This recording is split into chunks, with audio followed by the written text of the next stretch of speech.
back to our 39th episode of the Launch Your Farm Show, where I interview Faisal Susiwala with Remax in Cambridge. In this episode, Faisal and I talk about why you should learn to be a marketer and not a salesperson.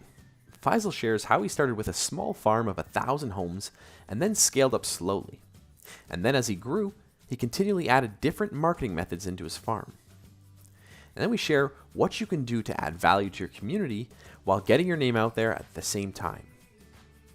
We talk about a super easy way to create personal engagement in your farm by using social media and other online strategies to work your database. And Faisal shares how consistency can keep you top of mind to build your brand and what strategies have worked best for him. Plus, we talk about a ton of other ideas that you can use to grow your geographic farm. So be sure to check out the episode, like and subscribe, and enjoy the episode with Faisal. Thanks for joining us on another episode of the Launch Your Farm Show. I'm your host, Ryan Smith, and today we've got a great guest. It's Faisal Susiwala from Remax. So Faisal, take a second, tell us a bit about yourself and why you're here. Hi, Ryan. Thanks for having me on. So I'm with Remax in Cambridge, Ontario, Canada. I've been a realtor since the age of 18, so 32 years this year. Wow. Completed. I've been with Remax for the last 27 years of my career, and I started with a smaller brokerage in my first 5 years. So yeah, love what I do, and happy to be with you today. Awesome. So you know a bit about real estate, that I'm guessing by how long you've been in the business. So. A little bit. So tell us a bit about yourself, kind of how you got to where you're at. Obviously, you've got some really big accolades and some accomplishments you've made, but I like to start with kind of the beginning. What did that look like for you when you got started, and how did you grow to where you're at?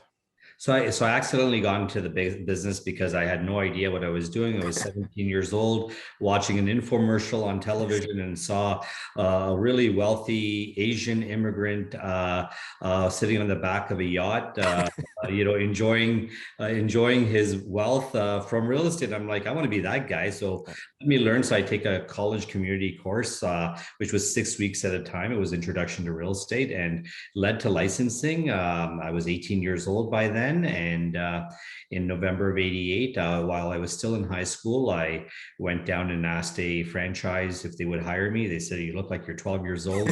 You're not going to make it in this business, kid. Come back when you're a little bit older and get an education." And I didn't have a car at the time, and I was waiting for the bus to arrive at the bus terminal downtown. And I remember there was a gentleman that owned a real estate office that my father knew, and I went and asked him if he would consider licensing me. And he was 73, so he was the eldest member of the community of the board, and I was the youngest, and that was my start. That's awesome. That's a great start, because for a lot of people, they think age is a deterring factor for them. And I've talked to many agents who said, well, I'm not old enough yet. People won't take me seriously. And I've always said, you can work at any age. You can start at 70, you can start at 17. You just got to find what works for you. So obviously you jumped in and you've had a successful career. For you do a lot of localized marketing and farming. What does it look like for you now versus what it looked like for when you started in the business? So, that's great, because branding, farming, marketing, that's really what we're about as far as realtors. We're not really salespeople. We should be marketing people. We should be branding people. And when you brand yourself, when you become synonymous with your industry, you're top of mind recall. People are going to think of you when they think of that industry. So how do you get there? And that's, I was fortunate that at a very young age, I realized what I did was I creatively sort of mimicked what everybody else was doing. Yep. So I was saying, okay, what are the successful people in my industry doing? They were sending out flyers. They were on billboards. They were on bus benches. What were the not so successful people doing?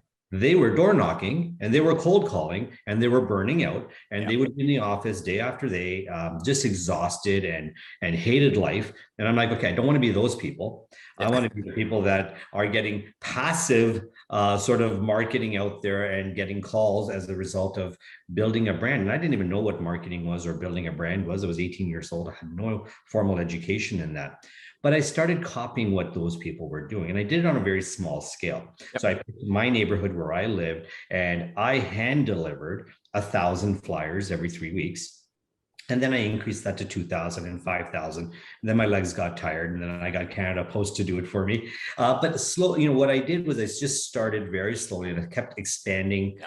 my marketplace. Then I went into the billboards. Then I went into bus benches and backs of buses. And to this day, what I'm doing is still doing that very macro marketing where you're top of mind recall. When I ask someone how they heard of me, the response I often get is you're everywhere. And Yeah. that's what you kind of want. You're the go-to. You become synonymous with the industry. And so that was one way of sort of building my brand. And I use the power of the franchise that I'm associated with to make sure that I was leveraging their brand, but Right. associating with mine and making sure that it was out there and people would remember. It didn't matter what part of the world they were in. If they saw that brand name and they were from this area, they would think of me again. So those were some of the things. Beyond that, when you get to a point, and I've been very fortunate in this industry, I was ranked, and I continue to be ranked the top selling agent in Remax for Canada and second in the world. It's very difficult to stay in touch with your clients on a regular basis. So there has to be community integration and a way to give back. And that's not, giving back is just good to do, and you should always do that, and not for marketing, not for any other purpose, but you live in a community that has provided you with so much and given so much to you. So it's only fair that you give back to that community. And the way to do that is it's very difficult for me to give housewarming presents to everybody, Christmas presents to everybody, Thanksgiving, Easter, celebrating. So I've aligned myself with many different charities with which are local and which are not local as well that are in need. So what be it cancer, diabetes, Alzheimer's, Yeah. but then there's local shelters and food banks and that. And a way to really give back is to support those initiatives, to Yeah. support where the needs are. When someone reaches out to you from your sphere, from your community, don't turn your back on them, even if it's very little. Whatever you can do something and market that. Yeah. And two reasons to market that. It's not to say, look what I'm doing, look what I've just given back. It's to bring awareness to that charity. Yeah. You have a platform. I use social media, Facebook, Instagram, Twitter, LinkedIn, Google, all of that as my platform. That's become my database. That has become my marketing portal. And what I'm doing is I'm posting A, about the charity, but B, I'm also letting my database and my followers know that I'm not just taking, I'm also giving back. And that's it. And you don't have to say, here's what I've done. This is saying, here's what I'm supporting. Yeah. There was, I celebrated my 25th anniversary in the business about 7 years ago. And at that point, it's like, okay, how do I can't invite everybody to a movie theater and show them a movie or invite them to a banquet hall and have a celebration. So what I did was there's a Cambridge Fall Fair that we have annually. So I sponsored the Fall Fair for 2 days. I paid for Nice. all the tickets and I invited the whole city to come Wow. on That's me. awesome. But that's a great way just to sort of leverage again your brand and give back to your community. They may or may not have been my clients, but many of Yep. them appreciated that. And I got great comments back on that. That's awesome. When it comes to initiatives in your local community, giving back is your number one way of saying I care, and it's the number one way of getting publicity as well. Not that that's again, I emphasize it's not the reason you do it, but you've got to do something to give back. Right. Then farming, today's flyer is social media, in my opinion. I'm Yeah. not in any print anymore. I'm not on, in magazines or newspapers. So I've changed my marketing to, for the past 7 years to social media, and I'm growing my followers. I'm growing my social media game to make sure that that's where I'm relevant. That's where I engage. That's my sphere. And that's where people know that, hey, I'm available. So there's content that's private, there's personal, I should say, and then there's content that's business, and they have to have a balance of that so people know who you are as a person as Yeah. well.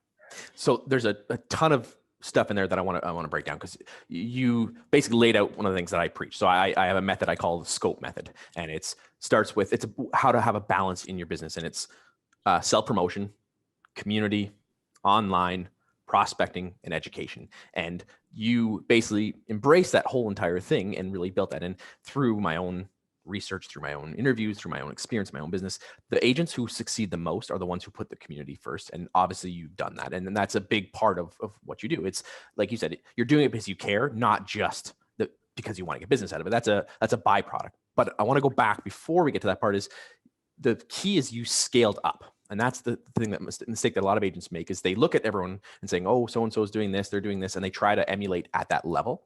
And it's, you said you started with 1,000 homes, then went to 2, then to 4. And that's where you have to really scale up and test what you're working on and then grow it. If you try to go too big, you're going to blow through your budget. You're going to end up broke before you've had that. So you have to scale up. So for you, obviously you did that well. The community is obviously a big part of that, which is huge. And in return, it then feeds you back the business, which is huge. And I think that's super valuable to take that away because people need to know, give back to the community and they will in return give back to you. Yeah, and one of the things that I want to add to scaling up is what I realized when I was modeling excellency creatively was that those individual agents were working on a feast and famine model. Yep. So, as soon as they did well, their plate was full, they stopped for a season. So they worked really hard, January, February, March marketing, got all the business in April, May, June, July, August, they took a little vacation. September was the fall. They're like, Christmas is coming, so we're going to relax for a little bit longer and then start all over again. What I did was consistency. It didn't matter if I was only sending out 1,000 flyers every 3 weeks. Every 3 weeks, without interruption, regardless of the day, regardless of the holiday, those flyers were in those mailboxes. And that consistency created that top of mind recall because I've heard all kinds of different scenarios, but someone's got to see your name 11 times before they remember you. So you've got to be there. You've got to be in their peripheral vision at all times. And like that elevator music in the background, you don't really hear it until you think about it, right? Yeah, and a lot of agents have come to me and said, I've tried farming, I tried sending out something here, and I said, sending out something to an area isn't farming. Sending out something once, sending out something for a month, something for even 2 months isn't farming. That's marketing, but it's not farming. It's that consistency that really is what's going to separate you. And most agents give up. They try something, then they don't stick around with it long enough, or they don't test it enough, and they just give up on it. And for you said it. It's the consistency. That's the critical part, and that's where it takes some time. You can do things to have some quick wins, but those consistent messages is what's going to really build the long-term success for you. Absolutely. That's correct. Yeah. So for you, how have things shifted in COVID times? Because a lot of agents are struggling right now and they're going, well, how do I get myself out there? I can't do community events. I can't door knock. I can't do open houses. What have you done to kind of shift? Because for a lot of agents, they're struggling right now and going, what should I do? So, last year in March, when the whole COVID pandemic was starting, none of us really understood what was going to happen. And we had no idea. But there was a lot of fear in the marketplace. There was a lot of fear among sellers thinking, oh my goodness, things are going to drop. I mean, you had banks coming out and government coming out saying that the market's going to crash 20%, 25%. I mean, RBC put out an article, which was awful, which said the market's going to drop. Scotiabank followed suit. And I'm thinking, it just makes no sense at all. Now, depending on the region that you were in, that pandemic had a very positive impact, but people didn't realize, and we didn't realize what was going to happen. So my message was again, community support. I went online and I put out on my social media, and anybody can go onto my Instagram or Facebook feeds or Twitter and see my message back of March of last year. And it was stop doing anything at this point. Just stop. Yeah. Just wait. Do not let people come into your home. And my message to agents was like, don't panic sell, or pandemic sell, I call it, right? Because here's the problem. You're going to make bad decisions and people are going to, so anybody that was on the market in the middle of March thought, okay, the world's going to collide. We're just going to dump our properties. They sold for 15 or 20% less than what their homes were really worth. Yeah. Then in May, the market started improving. So it was gauging. But when something like that happens, that's where you can show your true character. Are you going to feed off the fear? Are you going to fear monger? Are you going to give people that insecurity just for that little bit of gain? Or are you going to support them? You may or may not be right, but if you show your support and say, look, maybe we don't know what's going on, let's maybe put a hold on things right now. So there was about a month and a half that I put a hold on absolutely everything. I changed all my marketing to support, to thanking the frontline workers, to show that we care about what they're doing, and just bringing awareness in the community, helping people with gloves and masks and whatever they needed, and that was a way of just again showing your support to your community. So but you had to change the way you do business, and it can't be business as usual. It had to be protocols had to be followed, and that's something else that you engage with your audience, and basically that's another way of farming. You're telling your population what should be done and following the protocols.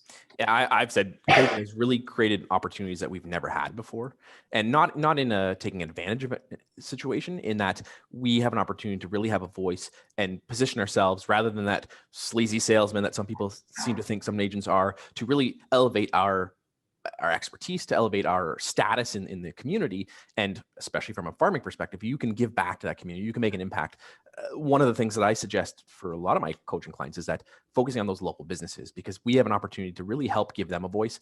These small businesses have lost their marketing dollars. They've lost a ton of resources that they didn't have, that they had pre-pandemic. They've lost steam because of it's been beaten up because of everything going on. And I said, we have an opportunity to really give back, help them have a voice, really showcase these mom and pop businesses, and really help them kind of figure out where they're headed. And if you do that, you're killing two birds with one stone, in that you're helping promote them, you're helping the community, you're creating value for the community, and then you're also getting your name out there as that ambassador and as that person who cares. And there's a Absolutely. Local support, it's so important, and especially in these times, because again, that's part of your tribe, that's part of your circle. You need to support them. Yeah, exactly. And a lot of agents who focus on the transactional side of things tend to skip over that. And I said, those agents are going to lose market share because they aren't giving back to the community. People are so hyper aware of the community and that local tie together. And it's like, we need to be there and help. And we have an opportunity that we didn't. The other thing is, a lot of agents have scaled back their marketing. They, out of fear from themselves, they pulled back on things that they used to do. The agents who were outdoor knocking and cold calling or open houses aren't doing those things. So there's an opportunity for us to pick up market share, as long as we shift and pivot to strategies that are working. So for you guys, what has been working for you other than changing the message to really keep or grow your market share in the last year? So when this market was declining during that March, April season, what I realized was there was an opportunity to bring many of the buyers from out of town that would find value in living in a suburb such as Cambridge. Yep. So I started marketing in Milton, Mississauga, Brampton, Oakville, Burlington, drive 35 minutes, save $350,000. Yep. The unintended consequences of COVID was deurbanization, people working from home, wanting better quality of life, wanting a yard, wanting a pool, getting out of the condo, not wanting to stay in shared accommodations. So it was, talk about pivoting. It's like, okay, I'm not going to focus my marketing on the locals who are already fearful. Why not bring an opportunity? Now, I take a lot of criticism saying, well, you're bringing people in from out of town. There's a reason to drive. You've driven the market up, and that's why you're getting $200,000 over asking. Great. For sellers, I understand that. But remember, those buyers are also coming out of communities where they're accustomed to, that's the way they buy. So you've got to price the homes accordingly. So it's created this bidding war. It's created this environment of inflation in the marketplace. But also it's created an opportunity for people who have owned their homes for many, many years and had modest returns, 2%, 3%, when our neighbors to the east were getting 8 to 10%, to finally catch up to true values. So, again, not to get off topic, but I don't feel it's a bubble. It's actually a new level being formed. I agree. And I believe that that's where it's going to be for some of those outside of the core areas. Yeah, I 100% agree. For people listening who aren't from our area, they may not understand the dynamics, but I fully believe that. I grew up in Niagara. I'm in Hamilton myself, and that I've always said Niagara has been undervalued, drastically undervalued, and it now brought to light, and people go, wow, there's opportunities, there's value there, and it really helped reshift people's thinking on how they do that. So I want to dive into the team. Obviously, to be the number one agent in Canada, you're not doing it on your own. So you obviously have a team in place. I want to talk about how you parlay your brand with the team, keep people happy, because I find for a lot of agents, they struggle with that balance of growing a team, growing their own personal brand, but also allowing their team to thrive. So how have you done that over the years, and what's been the best kind of secret for you to really keep everything happy? So you'll be surprised to hear, Ryan, I don't have a team. Oh, okay. So, yes. So I take my words back. No, but I don't have a team, but I do. Let me explain how that works. So last year I sold 448 homes. Wow. How did I do that? I listed those homes for the most part. Yep.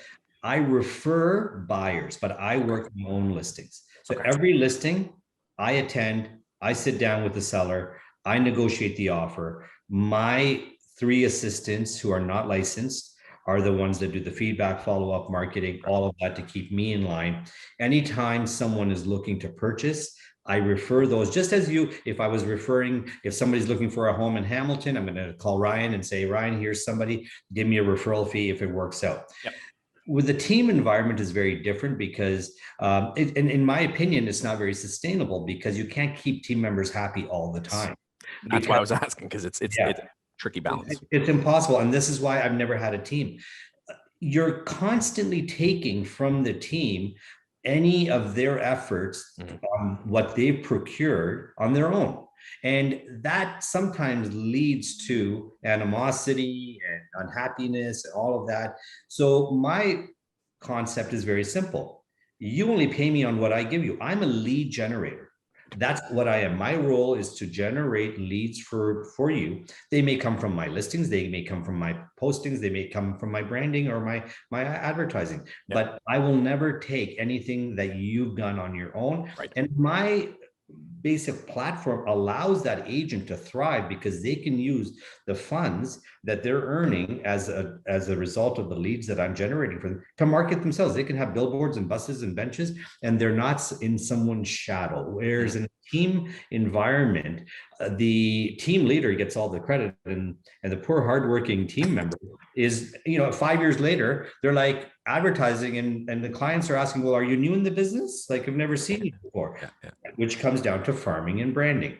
Team leaders don't like me very much for this approach, but it works, and it's really equitable for all parties involved. I do extremely well as a result of referring because I know that that's the strong suit of that, and I try to find hungry agents that are wanting to work, that are willing to work, whether it's leases or whether it's first-time home buyers or whatever it is. They're willing to put the effort out there. Where I know that I don't have I've done 32 years of this. I don't have the energy to cab around 20 people and show 20 people a week and show them houses. Yeah. So you sort of pick, and especially in the last couple of years, or last 5 years, I say, being a listing agent has been very, very lucrative.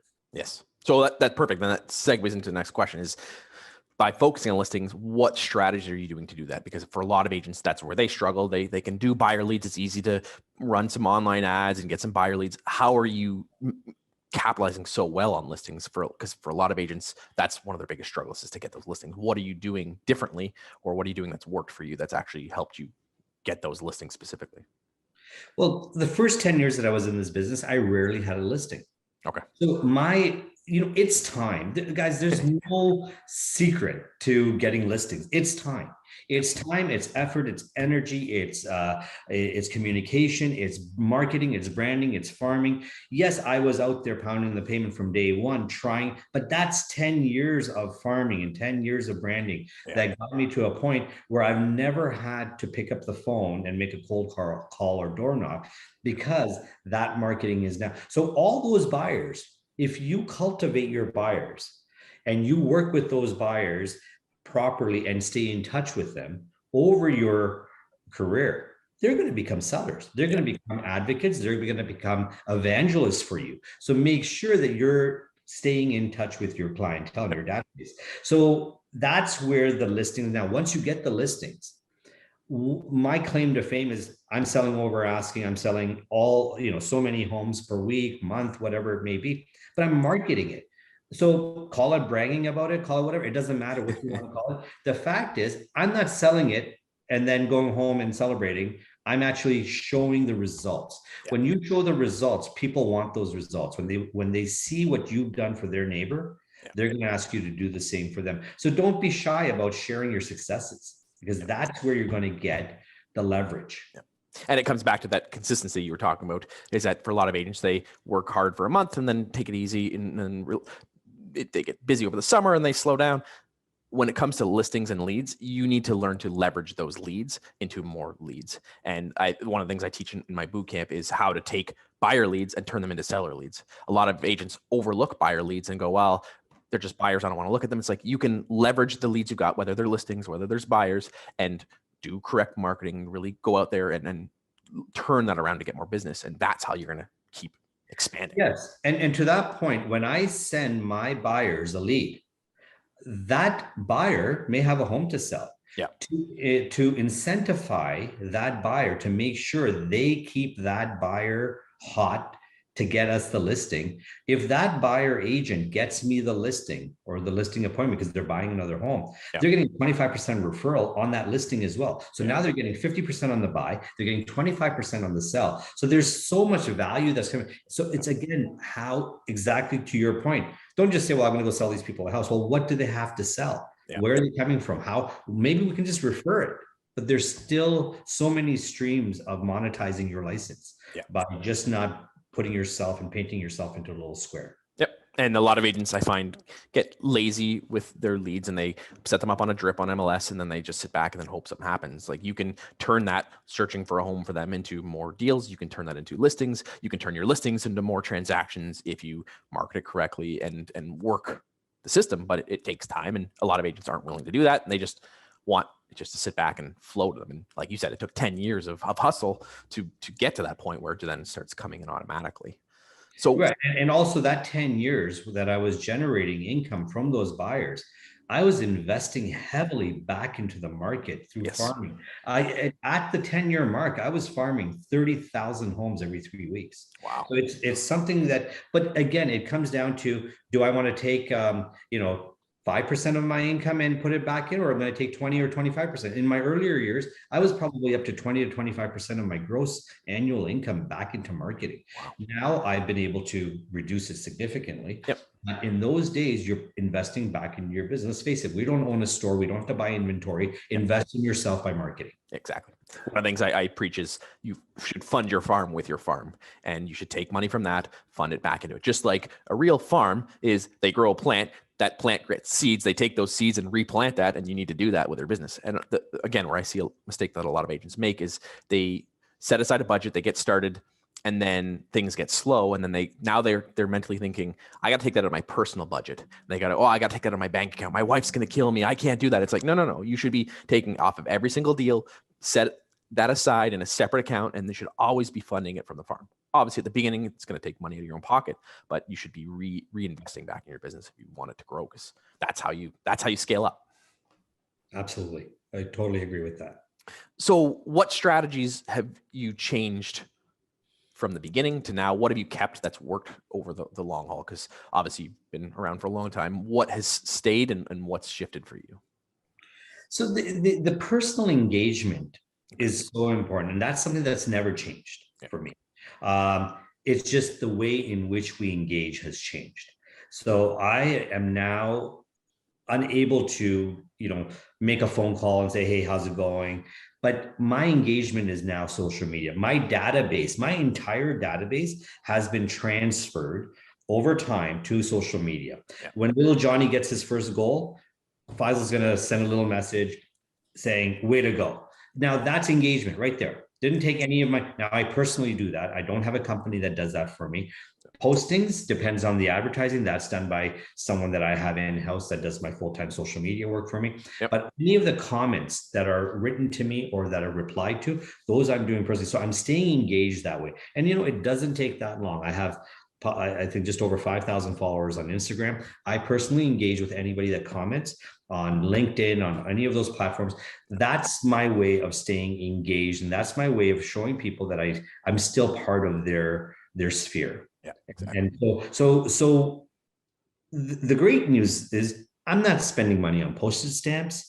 I'm not spending money on any of that print stuff that I used to do. So sponsored ads, boosting, and you can go specifically into a target audience. And that's the beauty of what we've got now with social media. Look, I'm a dinosaur. Fax machines were technology when I started in this business. But evolution. So what has allowed me to stay at the top of my game? I evolved. I didn't say, oh, that social media stuff's for the kids. Well, I did say that about 7. Yeah. But then I realized that if I'm not doing that, Yeah. then I'm going to be out of the loop, and I'm going to be having the same fate as some of my colleagues who sort of stayed put.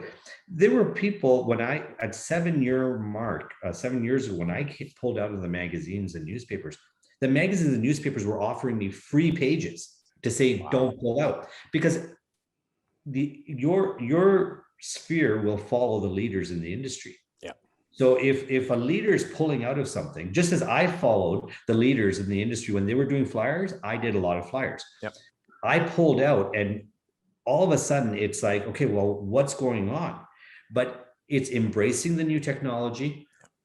It's disrupting the disruptors. So don't say this is disruption. Oh, iBuyers coming and this is happening and wholesaling is going on. We're all gonna FSBOs have been around since the beginning of time. Yeah. But so how do you disrupt that? And the way to disrupt that is using the same platforms that they're using, but doing it creatively and applying those methodologies into your own menu of services and saying, I can offer you that. If iBuyer is giving you this ridiculously low price, here's my checkbook. I'll give you $10,000 more than what they're offering you, but I don't recommend you take it because I know I can get you more. So there's ways of disrupting what we feel is but the important factor here is your marketing must evolve with what the needs of today require. Exactly. And one of the things I talk about is we have to shift from talking at our audience to talking with. And old school prospecting, old school farming was just blasting your message out there and trying to get your name out there, which does work. But as you said, the technology shifted, what people expect has shifted, and they want to have that conversation. They want to know that you care that they scored that soccer game. So it's that shifting to having conversations with them, not at them. And when you can do that, like you said, you're getting into the platforms that they're at. We have a huge opportunity because these people are literally on their phone day after day, hour after hour, and we now have an ability to connect with them. Whereas before, you had to send a postcard, hope that they grab it, hope they hold on to it, hope that that's enough to build an engagement. And now we have an opportunity to literally have a conversation with someone that we never could even connected with or even talk to or even know they existed before, which is huge. Yes. There's still value in that, once a year postcard. For sure. So anniversary of every client that I have when they bought their home, so their home anniversary, I send them a lottery ticket and say, I hope you can pay off your mortgage. So what it's doing is you're still getting, and my envelopes are handwritten. I don't have pre-printed because I enjoy seeing a card come in the mail, especially in these times where somebody's taking the time to handwrite a little card to me. And that's something, again, that, if you do it properly and you do it consistently, it's not that difficult to do. Yeah, that's huge. So before we wrap up, I want to ask you, because it sounds like, since I put my foot in my mouth and you don't have a team, how are you managing it all yourself? Because that's, for a lot of people, are probably sitting here going, there's not a chance in hell I could do this on my own. How do you effectively manage your time and do that many deals and do everything you're doing? Well, a lot of credit goes to my assistants. Jennifer's been with me for 19 years. Alicia's been with me for the last 6 years. And what I'm doing is I'm making sure that we have systems and strategies and policies in place. And it's clockwork. Here's what we got to do. A listing comes in, here's what you do. A call comes in, here's what you do. A lead comes in, here's what you do. A buyer brings in a referral, here's what you do. So we're just making sure that these are the policies, procedures, and you need good people who can execute. Yeah. So, when you have a thought, that's great. Now, execution is important. Yes. And so they're like, 1 a.m., 2 a.m., I will have a thought in my mind that I know I'm going to forget by the time I wake up in the morning. Yeah. So I send a quick little email to my staff, which they're not answering in the middle of the night. So don't worry. But when they arrive at the office in the morning, they're already on that, executing that thought to make sure that I may have driven by and seen something. I'm like, oh, geez, I got to look into this property. All of a sudden, they're already looking into it in the morning. So execution is important. And once you have a system in place, and, I have a full system. In fact, I've got a book out which talks about my system, and it spells out step by step by step exactly what one should do to create that platform or that type of business model, because it's very sustainable and you never lose people. So my buyers agents have been with me for over 10 years and they don't leave because it's just filling the gaps for them. They're building their own business, but they know there's going to be a consistent stream of leads. It's no different than signing up for a lead generation company on the internet and you're paying a referral fee to them. It's the same type of thing, but I'm doing it on a localized way in a localized environment.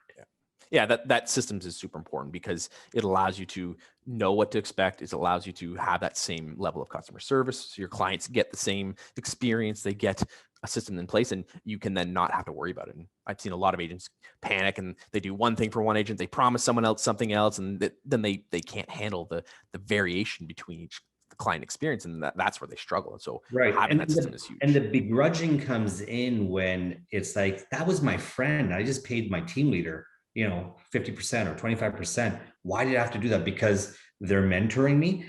You want mentorship? Get on the Ryan's show and learn. Right? But really, it's about there's the resources are there. We're not living in those times of fax machines where you had to have someone, get on YouTube, listen to some podcasts. There's so many resources out there that can teach you. Read some books and you'll learn exactly what you need to do. And it's not all about sales. It's about mindset. And that's probably more important than skill is mindset. I agree. So that perfectly ties into the next thing is what's one last piece of advice if you were to share with our audience of how they can succeed and really take their business to the next level, what would you suggest? Start branding now. Start branding now. It doesn't matter if it's 50. It doesn't matter if it's your church group. It doesn't matter if it's whatever you're involved in. Start marketing. Do it in a classy way. Don't be in their face. Don't call them. Don't door knock them. But let people know you exist. Engage with an audience, and forget those automated database programs that shoot off emails. No one's reading those. Nobody cares about your emails. Right? So get real, shoot a 30-second video, post it on Instagram. Believe me, you're going to get 10,000 views if you're talking about something that's relevant. Watch the news. Mortgage stress test is coming out. What are the changes? What is going to, look at some graphs, put a little video clip, just talk about what's happening in the marketplace today, and you're going to create followers and you're going to create engagement. That's huge. And that's totally true because it's all about creating value for them. And if you create value for them, they will in return follow you, want to connect with you and want to have a business and want to be in business with you, which is huge. So one of the things we wrap up with is a best book segment. So what's one book that's made an impact or changed your life or you think would have an impact on our viewers? So I've read several, many books. I'm a big follower of Tony Robbins. And again, that goes with the whole mindset thing. And again, you take it with a grain of salt. But one of the books that I read a couple of years ago that really sort of put into play what I was thinking that I was doing, but it now started making sense as to why I'm doing what I'm doing, was a book called Persuasion by Robert Cialdini. Amazing book. Excellent book. I recommend it highly. And not persuasion, persuasion. Persuasion, yeah. And this is a phenomenal, and it talks about NLP, neuro-linguistic programming. And basically that's what we do as salespeople. And that's how you can relate to your audience. That's how you can relate to your clients, and you can sort of understand the workings of the psyche of sales. And that's so important. And again, I don't come from any sort of formal background education, but those are little tidbits that you pick up along the way that you can implement into your day to day. And it's so natural that it just helps you build your business. Yeah, that's a great book. Any of his books are fantastic, and that helps you really learn how to do it in your business, but also see it on the other side. And that really opens your eyes to seeing psychology of sales when you're being sold too. So it's a fantastic setup. So that was awesome. Thank you for that. How can our viewers check out what you're up to? You mentioned your book. How can they find out about that as well? Sure. Yeah. Well, I'm going to do a little shameless plug Awesome. here. Here we are. It's called The Real Deal: Journey of a Billion-Dollar Real Estate Broker. I wrote it during the pandemic. So it was last year that I wrote it. It's on Amazon. It's on Audible. There's ebooks out. Check it out. And yeah, it's and of course my website, homeshack.com. And follow me on Instagram. That's where I engage the most with my friends. So I'd love to hear from you. Awesome. We'll put that in the show notes. We'll put the books in the best book section as well, so people can check that out. So thank you for being on the show. Thank you for dropping your wisdom and sharing with our audience. And you can see your passion and your commitment to excellence, which is awesome. And thank you for just sharing that knowledge with us. It's been awesome. My pleasure, Ryan. Thanks for having me. Appreciate it. Thanks for checking out today's episode. If you'd like more videos like this, be sure to like and subscribe to our YouTube channel. Check out our Facebook page and our other social media channels. Looking forward to bringing you more great content like this, and happy farming.